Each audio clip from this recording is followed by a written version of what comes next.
Praise the lord. Hallelujah, hallelujah, hallelujah. ప్రభు యేసునందు నాకు అత్యంత ప్రియమైన సహోదరి సహోదరులారా, యేసు ప్రభు అతి శ్రేష్టమైన నామంలో మీ అందరికీ శుభాభివందనాలు తెలియజేస్తున్నాను. అందరూ ఎలా ఉన్నారు? ప్రియమైన దేవుని బిడ్డలారా, ప్రభువులో మనం అనుదినము ఆనందిస్తూ సంతోషంగా ప్రార్థిస్తూ ఇలాంటి పరిస్థితి అయినా సరే మనం ముందుకు వెళ్తూ ఉండాలి. దేవుణ్ణి మనం ఎప్పుడు కూడా విడిచిపెట్టకూడదు. మనం ఎలాంటి బలహీనతలో ఉన్నా ఆయన దగ్గరికి రావాలి, ఆయనను ప్రార్థన చేయాలి. తప్పకుండా దేవుడు మన ప్రార్థన వింటాడు. ఈరోజు మనం దేవుని యొక్క వాక్యాన్ని వినబోతూ ఉన్నాము. చిన్న ప్రార్థన చేసుకుందాం. స్తోత్రం నాయన, స్తోత్రం మహాగణుడా, పరిశుద్ధుడా, మా ప్రియ పరలోక తండ్రి, నీ పరిశుద్ధ నామానికి మహిమ కలుగునుగాక. ప్రభా, నువ్వు ఎలాంటి పాపినైనా పాపి ప్రార్థన ఆలకించే దేవుడవునైనా, జవాబిచ్చే దేవుడవు. ఈరోజు ఈ వాక్యం ద్వారా మా అందరితో మాట్లాడమని నజరేయుడైన యేసు నామములో ప్రార్థించి వేడుకుంటున్నాం తండ్రి, amen. Praise the lord. Hallelujah, hallelujah. నా ప్రియమైన సహోదరి సహోదరులారా, పరిశుద్ధ గ్రంథంలో చాలా అతి బలవంతుడైనటువంటి ఒక వ్యక్తి ఉన్నాడు. మామూలుగా మనం ఎవరైనా బయట బలంగా ఉన్న వాళ్ళని, ఎక్కువ బరువులు మోస్తున్న వాళ్ళని మనం చెప్తూ ఉంటాం, బాహుబలి అని చెప్తూ ఉంటాం. బాహుబలి అనే ఒక మూవీ కూడా వచ్చింది, చాలామంది చూశారు. సో ఈ లోకంలో ఎన్నో సినిమాలు రావచ్చు, ఎంతోమంది మాట్లాడవచ్చు, కథలు చెప్పొచ్చు, కానీ ఒక రియల్ స్టోరీ, ఒక నిజమైన కథ జరిగింది పరిశుద్ధ గ్రంథంలో. ఒక నిజమైన వ్యక్తి, అంటే బలమైనటువంటి వ్యక్తి, దేవుని యొక్క బలముతో ఉన్నటువంటి వ్యక్తిని మనం పరిశుద్ధ గ్రంథంలో చూస్తున్నాం. అతను ఎవరో కాదండి, సంసోను. అందరికీ తెలిసినటువంటి వ్యక్తి సంసోన్. క్రైస్తవులందరికీ తెలుసు, సంసోను తెలియని వాళ్ళు ఎవరు కూడా లేరు. న్యాయాధిపతుల గ్రంథంలో 13వ అధ్యాయం నుంచి 16వ అధ్యాయం వరకు ఈ సంసోను యొక్క చరిత్ర ఉంటుంది. ఇది నిజంగా జరిగినటువంటి చరిత్ర. ఇజ్రాయేల్ ప్రజల్లో మరి దేవుడు ఆ యొక్క బిడ్డను పుట్టించాడు. సో ఈ సంసోను యొక్క హిస్టరీ మనం చరిత్ర చూసినట్లయితే, తన యొక్క తల్లిదండ్రులకి మరి పిల్లలు పుట్టలేదు, చాలా కాలం వాళ్ళు ప్రార్థన చేస్తూ ఉన్నారు. ఒకానొక రోజు మరి దేవదూత వచ్చి ఆ యొక్క సంసోను వాళ్ళ తండ్రి గారితో, మనోవాతోటి మాట్లాడతారు. దేవుడు నీకు ఒక బిడ్డని ఇవ్వబోతూ ఉన్నాడు, ఆ బిడ్డ దేవుడికి ప్రతిష్ఠితుడుగా ఉంటాడు, నాజీరుగా చేయబడతాడు అని చెప్తారు. ఆ కుమారుడు మరి ఈ యొక్క ద్రాక్ష చెట్టుకు సంబంధించింది ఏది కూడా తినకూడదు. ద్రాక్ష తీగ కానీ, దాని ఫలము కానీ, లేకపోతే దాని రసము కానీ, ఏది ద్రాక్ష చెట్టు నుండి వచ్చింది ఏది కూడా అతను తాగడానికి వీల్లేదు. అలాగే తన జుట్టు కత్తిరించుకోవడానికి వీల్లేదు, జుట్టు కత్తిరించుకోకూడదు. సో ఆయన పుట్టినప్పటి నుంచి దేవుడికి సొంతమైన బిడ్డగా, దేవునికి ప్రతిష్ఠితుడిగా ఉంటాడు. ఎందుకంటే ఆ కాలంలో 40 సంవత్సరాల నుండి ఇశ్రాయేలు ప్రజలని ఫిలిస్తీన్లు చాలా బాధ పెడతా ఉంటారు, కష్టపెడతా ఉంటారు. అయితే దేవుడు సంసోను ద్వారా మరి ఇశ్రాయేలు ప్రజలను విడిపించాలనుకుంటాడు. ఆ యొక్క ఫిలిస్తీన్ల చేతిలో నుండి విడిపించాలని అనుకుంటాడు. కాబట్టి దేవుడు ఒక ప్రత్యేక విధంగా సంసోనుని వాడుకుంటాడనమాట. సో సంసోను మరి దేవుని యొక్క వాగ్దానము ద్వారా ఆయన పుట్టాడు. మరి ఆయన పుట్టినప్పుడు దేవుని యొక్క ఆత్మ అభిషేకం ఆయన మీదకి వచ్చింది, దేవుడు అతన్ని దీవించాడు. సో పెద్దవాడయ్యాడు. పెద్దవాడయిన తర్వాత ఆయనకి వివాహ వయసు వచ్చింది.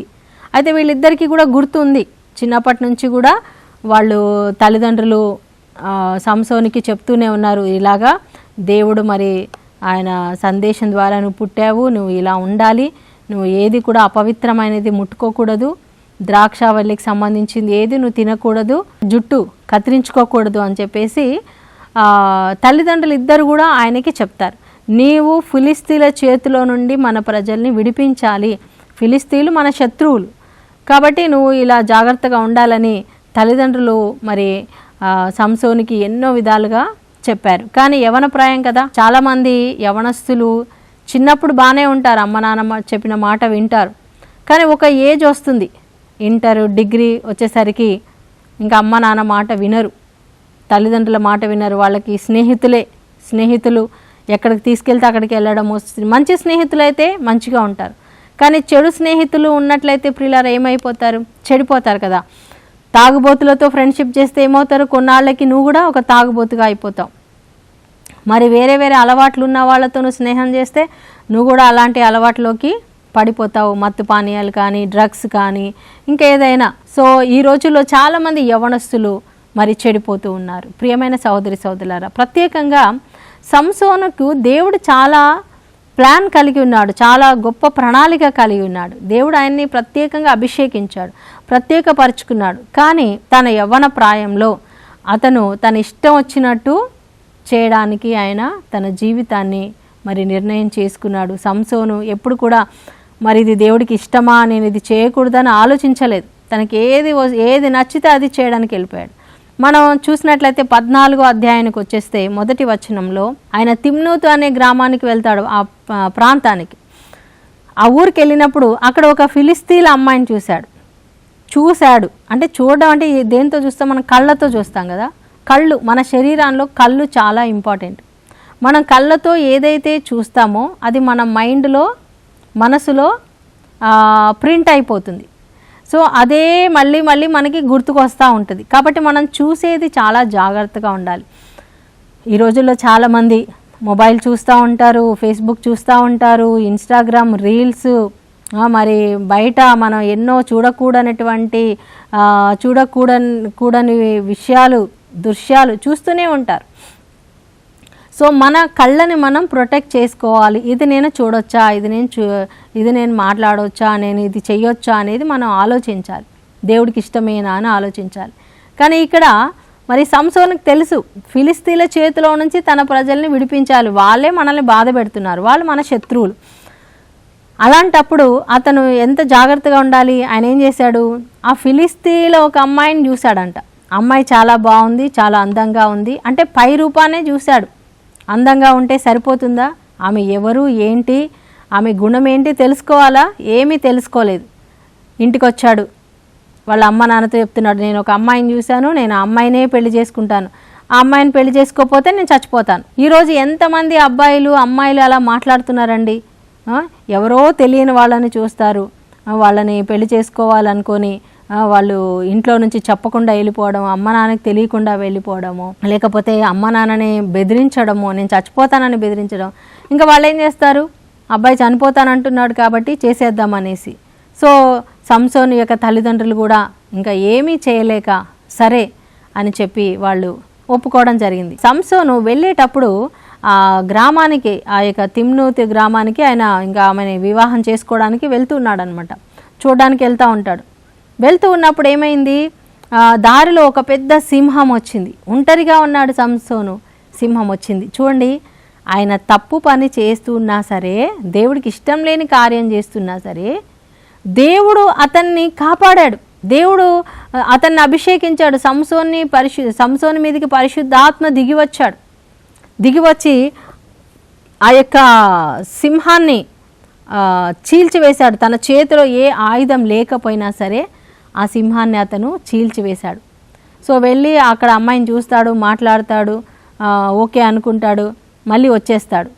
రిటర్న్ వచ్చేటప్పుడు ఆ సింహంలో ఏమవుతుందంటే ఈ యొక్క తేనెటీగలు తేనెను పెడతాయన్నమాట. సో అది ఏమైందా అని చూస్తాడు. ఆ సింహం ఏమైంది, నేను చంపేశాను కదా, అదేమైంది, దాని బాడీ అక్కడ ఉందా అని. అంటే చనిపోయిన దాన్ని అసలు ఆయన ముట్టుకోకూడదు. యూదులు చాలా పరిశుద్ధంగా ఉంటారండి, చాలా పరిశుద్ధంగా ఉంటారు. అయితే వాళ్ళు అసలు ఏ అపవిత్రమైన దాన్ని వెళ్ళి ముట్టుకోవడం అలా ఉండదు. అలాంటిది ఆ చచ్చిపోయిన ఆ శవాన్ని, ఆ సింహపు బాడీని చూడ్డానికి వెళ్తాడు. వెళ్ళి అందులో ఆ తేనెటీగ చూసి ఆ తేనెటీగని తీసుకొని తినేస్తాడు. ఆయన తినడమే కాదు, తీసుకొచ్చి మళ్ళీ వాళ్ళ అమ్మ నాన్నకు కూడా ఇస్తాడు. చాలా భయంకరమైనటువంటి కార్యం చేశాడు. అక్కడ కూడా దేవుడు అతన్ని ఏమీ అనలేదు. అంటే దేవుడు మనం ఎప్పుడైతే ఒక రాంగ్ రూట్లో వెళ్తూ ఉంటామో, ఒక తప్పుడు మార్గంలో వెళ్తూ ఉంటామో, వెంటనే దేవుడు మనల్ని శిక్షించాడండి. సమయం ఇస్తాడు, ఆయన ఓపిక పడతాడు. చాలా ఆయన దీర్ఘశాంతం గల దేవుడు. ఇకనైనా మారుతాడు, ఇకనైనా మారుతుంది, ఈ బిడ్డ మారుతుంది అని ఆయన మనకి సమయం ఇస్తాడనమాట. తల్లిదండ్రులు కూడా అంతే కదండి. ఇప్పుడు ఆ బిడ్డ మారుతాడు అని చెప్పేసి తల్లిదండ్రులు కూడా ఓపిక పడుతూ ఉన్నారు. వాళ్ళు కూడా తేనె తినేశారు. సో ఆయన మళ్ళీ ఆ అమ్మాయిని ఒక ఫంక్షన్ చేయాలన్నమాట, ఒక విందు చేయాలి. సో ఆ విందు చేసినప్పుడు అంటే ఆ ప్రాంతంలో వివాహం చేసుకునే ముందు అలాగ విందు చేయాలి, 7 రోజులు విందు చేయాలి, అది వాళ్ళ ఆచారం అన్నమాట. సో యూదులకు కూడా కొన్ని ఆచారాలు ఉంటాయి, ఫిలిస్తీన్లకు కూడా కొన్ని ఆచారాలు ఉంటాయి. సో అలా విందు చేయడానికి వెళ్ళినప్పుడు ఈయన ఏం చేస్తాడంటే సంసోను ఒక పొడుపు కథ చెప్తాడనమాట. బలమైన దానిలో నుండి తినుదానిలో నుండి తిండి వచ్చెను, బలమైన దానిలో నుండి బలము వచ్చెను అనేసి ఒక సామెత చెప్తాడు. అంటే తినుదానిలో నుండి తిండి అంటే ఎవరండి? సింహము అన్నిటినీ తినేస్తుంది కదా, కానీ దానిలో నుండి ఒక తినేది వచ్చిందంటే తేనె వచ్చిందనమాట. బలమైన దానిలో నుండి తిండి వచ్చెను అంటే బలమైన సింహం, దాంట్లో నుండి తిండి వచ్చి ఆయన తన జీవితంలో జరిగిన ఒక విషయాన్ని ఒక పొడుపు కథగా చెప్తాడు. అది ఎవరికి ఏం అర్థమవుతుంది తెలియదు. వాళ్ళకు ఒక పందెం పెడతాడు, మీరు 7 రోజుల్లోగా మీరు ఈ పొడుపు కథ మీనింగ్ ఏంటో చెప్తే, అర్థం చెప్తే నేను మీకు బట్టలు ఇస్తాను, లేదంటే మీరు మాకు బట్టలు ఇవ్వాలి అనేసి ఒక ఛాలెంజ్ చేస్తాడనమాట. సో వాళ్ళు 3 రోజులు అయిపోతుంది, వాళ్ళు చెప్పలేరు. అయితే వాళ్ళు ఏం చేస్తారంటే ఏ అమ్మాయినైతే ఆయన వివాహం చేసుకోబోతున్నాడో ఆ అమ్మాయి దగ్గరికి వెళ్ళి వాళ్ళు బలవంతంగాని సంసోన్ని అడిగి మాకు చెప్పు, ఆ కథ యొక్క భావం ఏంటో నువ్వు మాకు తెలియచేయాలి అనేసి వాళ్ళు బలవంతం చేస్తారనమాట. ఒకవేళ నువ్వు చెప్పకపోతే నీ ఇంటిని అంతా మేము మంటలతో అగ్నితో కాల్చేస్తాం. ఎందుకంటే వాళ్ళు చాలా పిచ్చివాళ్ళు, ఆ ఫిలిస్తీన్లు అన్న పని చేస్తారు, చాలా క్రూరంగా ఉండేవాళ్ళు. ఆ రోజుల్లో ప్రజలు చాలా క్రూరంగా ఉండేవాళ్ళు అండి. సో ఆమె సంసోన్ దగ్గరికి వచ్చి చాలా బతిమలాడుతుంది, నువ్వు నిజంగా నన్ను ప్రేమిస్తే నువ్వు నాకు ఈ విషయం చెప్పాలి. చూడండి, లేడీస్ అనే కాదు, ఎవరైనా కూడా సెంటిమెంట్ పెడతారు. నిజంగా నేను నీకు ఇష్టమైతే, నువ్వు నన్ను ప్రేమిస్తే నేను అడిగింది చేయాలి, నేను చెప్పింది చేయాలి. సో ఆ సెంటిమెంట్ తోటి అతను ఏం చేశాడు, సరే అని చెప్పేశాడు. సో ఆమె వెళ్ళి ఆ విషయం వెళ్ళి వాళ్ళకి చెప్పేస్తుంది. వాళ్ళు 7వ రోజున ఆ యొక్క సీక్రెట్ని, ఆ రహస్యాన్ని వాళ్ళు చెప్తారు. బలమైనది ఏంటి సింహము, తినేది ఏంటి, తీయనిది ఏంటి అంటే తేనె అని చెప్పేస్తారనమాట. సో అప్పుడు అతను వెళ్ళి ఏం చేస్తాడు, వేరే వాళ్ళ ఒక ఊర్లో ఉన్నటువంటి కొంతమంది మనుషుల్ని చంపి వాళ్ళ దగ్గర ఉన్న బట్టలన్నీ తీసుకొచ్చి వీళ్ళకి ఇస్తాడు.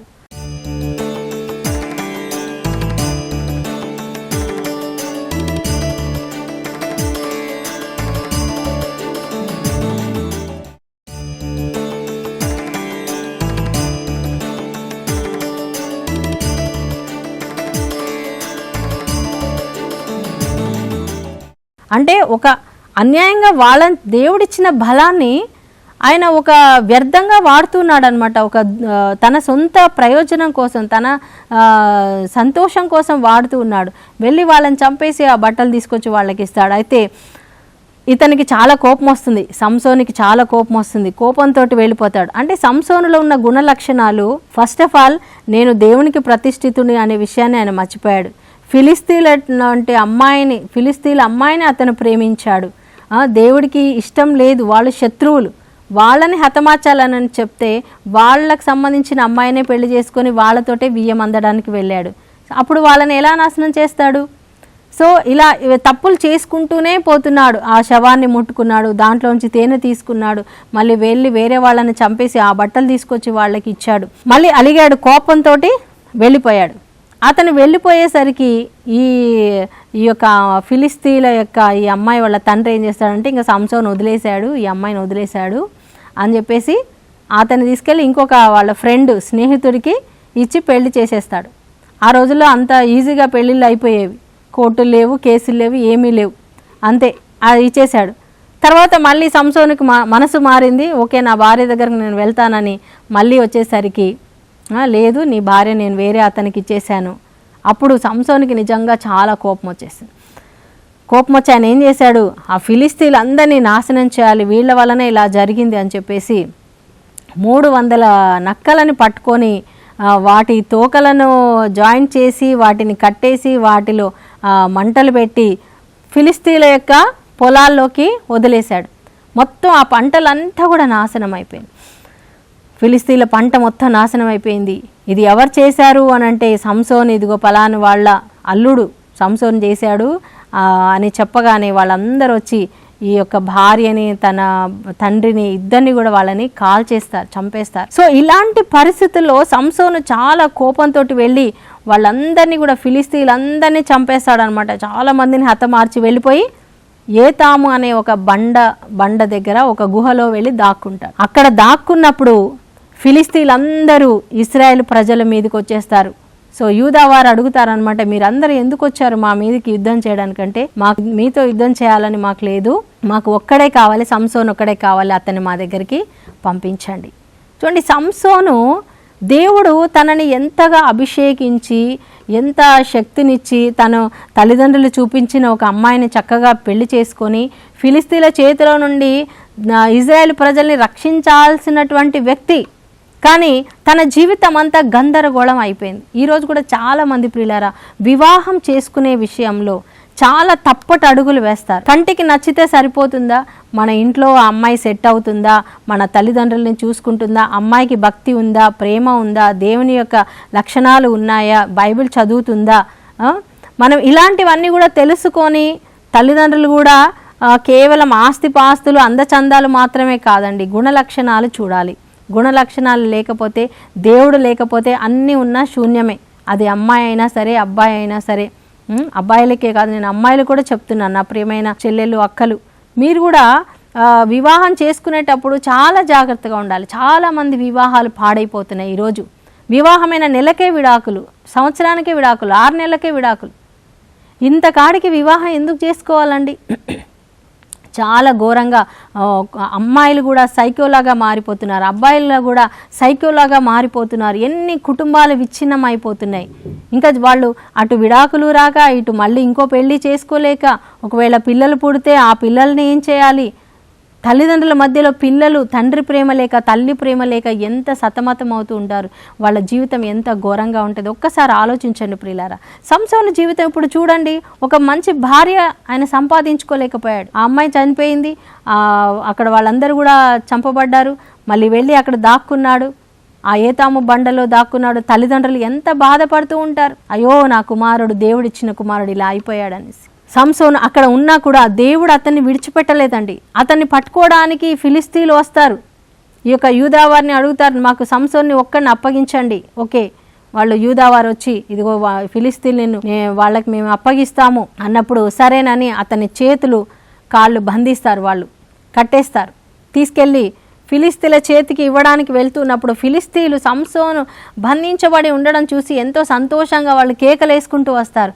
కానీ దేవుడు సంసోనును ఎన్నుకున్నాడు ఫిలిస్తీన్లను నాశనం చేయడానికి. సో ఆ సమయంలో ఫిలిస్తీన్లు వచ్చి సంసోన్ని చంపకుండా దేవుడు వెంటనే తన యొక్క పరిశుద్ధ ఆత్మను కుమ్మరిస్తున్నాడు.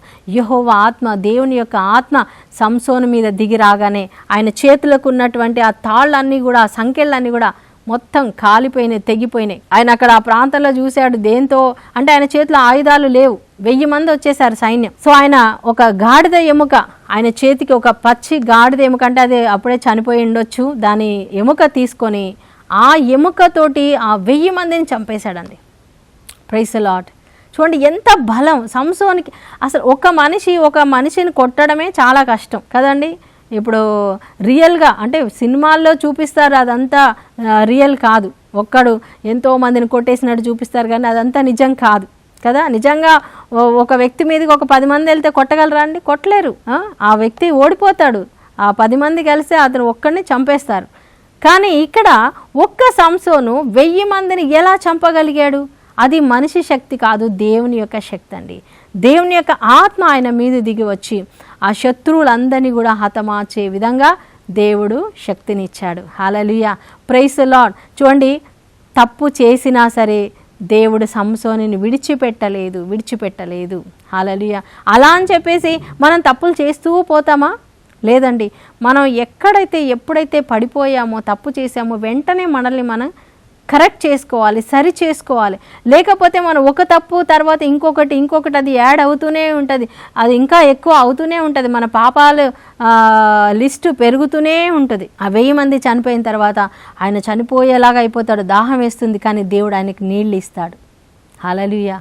నీళ్ళు ఇచ్చి ఆయనను బ్రతికిస్తాడు. ఆ తర్వాత ఆయన ఏం చేస్తాడో తెలుసండి, 16వ అధ్యాయంలో మనం చూసినట్లయితే ఒక వేశ్య దగ్గరికి వెళ్తాడు సంసోన్. వేశ్య దగ్గరికి వెళ్ళి కొన్ని రోజులు ఉంటాడు. మళ్ళీ అక్కడ ఉన్న ఫిలిస్తీన్లని అక్కడ కూడా యుద్ధం చేస్తాడు.